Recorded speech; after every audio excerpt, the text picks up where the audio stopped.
Hey, this is Jen from All About the Garden, and today I'm answering your questions about seed starting. Here I am starting with the CD60. So you're going to need to get yourself some seed starting mix from the store. It is perfect for your little seedlings.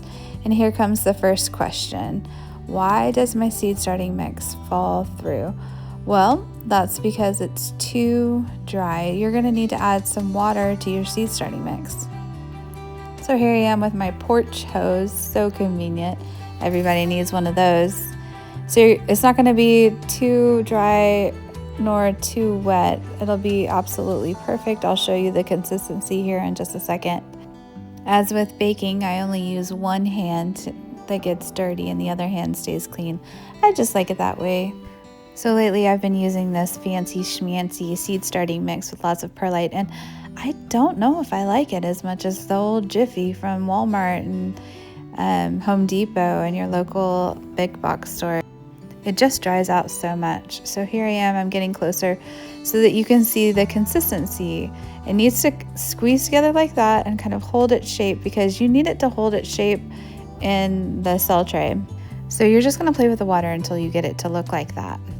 Here I am filling up a CD60, and let me tell you, this is the best tray ever. People wonder, how can I use 60 of one flower or vegetable? But let me tell you, you will use all of them. Some of them don't come up as healthy, or maybe they all do. They all come up super healthy and wonderful and beautiful. Now you have some to plant in other places, or now you have some to give to a friend. I find that I use almost all of my seedlings all over my garden. Whatever seed starting mix you get, just make sure it's organic. You know, the seeds don't really need nutrition to start and to grow. Everything that they need is in the seed. You just want a sterile environment for them to grow in. Here's a close-up look of what you want your seed tray to look like. See how it's pretty much evenly in all the cells. Now, as I push down the cells, you're going to see that some are higher and some are lower. Some people wonder at this point if I'm compacting the soil. No, I'm just getting the soil to a right consistency for the roots to grow in. Here I am finding some seeds. A good place to store some seeds is in a Ziploc bag in the back of your freezer. And you're not going to want to store them on your porch like I'm doing right now, because, you know, they'll start to sprout. This is the last year for my seeds. Oh, this is a good way to store your seeds, in a photo box container. I love using this. It's all labeled, super organized, lots of space for seeds. And yeah, I've been doing this for years. I just throw the whole box in my deep freeze outside, and voila, good to go. So my favorite seed company is Baker Creek Heirloom Seeds. I also love Seed Saver Exchange. Here we are, we're going to be doing some orange watermelon. That sounds like fun to me. In zone 8 and 9, we're about to start getting some really hot weather. So it's good to start up some hot weather crops like melons. Here's another watermelon that might be fun to sprout. So let's get started. For watermelon, I'm just going to put one seed in one cell. For something smaller, I might put 2 seeds in each cell, or even 3 seeds in each cell.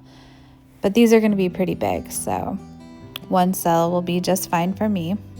So I'm going to fill up the whole tray. I will have just a few left over that will be blank, and that's okay with me.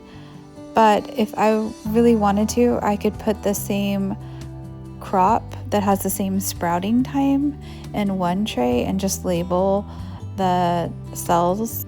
But if I had 2 different sprouting times, I would probably put it in 2 different trays. I really like the CD15 for these.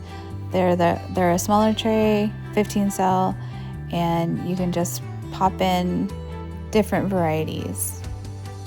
All right, so once you get all the seeds in their cells, you're going to want to put another layer of soil. And I'm pretty much doing it the same way I did before, where I'm just putting a thin layer on. I'm careful not to let the seeds fall into the seed starting mix. I've done that before, but it's not too hard to do. All right, so seeds need water and heat to start to sprout. So now you're going to want to put your tray on a seed starting heating mat. to have heat evenly distributed at the right temperature. And let me tell you, this helps so much. It's like 20 bucks on Amazon. I would highly recommend that you get a seed starting warming mat. So seeds do not need light to germinate. So you could put this in a place in your house that doesn't necessarily get light, not in a windowsill or anything like that. You can just put it where it's convenient for you. I like these little wooden labels. I've been using those for years, and you can find them on Amazon. So a few years ago, my husband built me a seed starting station, and it's been working amazing. On the right is the warming station, and on the left are the lights. It's just beautiful. It works like clockwork. I have so much space to do so many veggies and flowers. It's just wonderful. So if you don't want to build one of these, I used like this plastic greenhouse that you can get on Amazon for like 40 bucks. I bought like 3 of them, put them in my back bathroom, and it was kind of crowded, but it worked. It was like a growing station / restroom. So this seed starting station got almost like 1 million views, and people all over the US and Canada have been building it. And it's really kind of special to be able to share information like that. I don't know, the world today. So these are the labels that I use. I've been using them for years. They are compostable and they will break down very easily. And then when the plants go actually into my garden, I use paint stirrers. I just label them. All right, so let's talk about bottom watering. I get so many questions on that, especially using these trays. So the first step is you're gonna wanna fill it up with water. There is a fill line on the side. I always fill above the fill line, almost to the top where it's about to overflow. All right, so I am just using tap water. Well water would be better, but I do have an attachment that breaks up the chlorine, so that's kind of cool. And there's my smart chicken. So when you pick up a tray, you can always feel when it's dry, it's very, very light. I definitely killed some seedlings right there. You can always test the soil with your finger to see if it's dry or moist, and you're just gonna stick your tray in just like so. So there's so many benefits to bottom watering. I mean, the first thing is, of course, the most obvious. The water is gonna be wicking up from the bottom, and so you're not gonna be spraying those delicate little seedlings. And then another one is that it prevents mold on top, which is something that I have to worry about being in the South and it being so hot. I mean, I saw a huge improvement on my gardening game as soon as I started doing this. So, I mean, you don't need the trays, you can just put it in a bucket. So they're helpful, but not necessary. So another question I get are, how come the CD15s don't fit on this bottom watering tray? And it's because they created a whole bottom watering tray just for the CD15s, the CD30s, the HR10s, and the HR20s. That bottom watering tray fits all 4 of those trays. But you can put a CD15 on here, you just have to balance it, and this is how you do it. So I like to do 3 in one tray. That's just me. I just feel like it takes up less space that way. So it's a bit of a balancing act. You're gonna balance 2 on the 2 fin sides, you see, and you can get them to balance.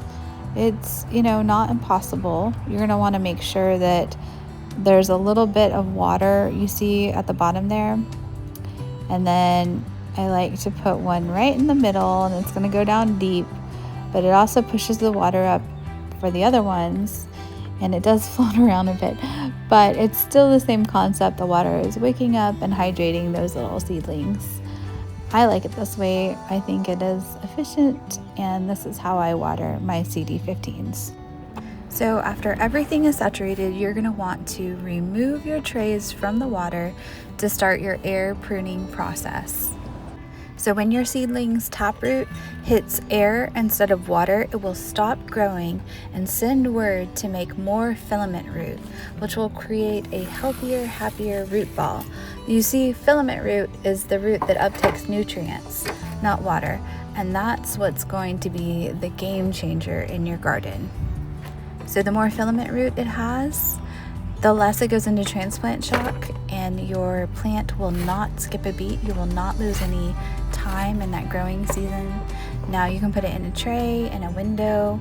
It's good to go just like this, or you can put it, you know, in your seed starting station just like this.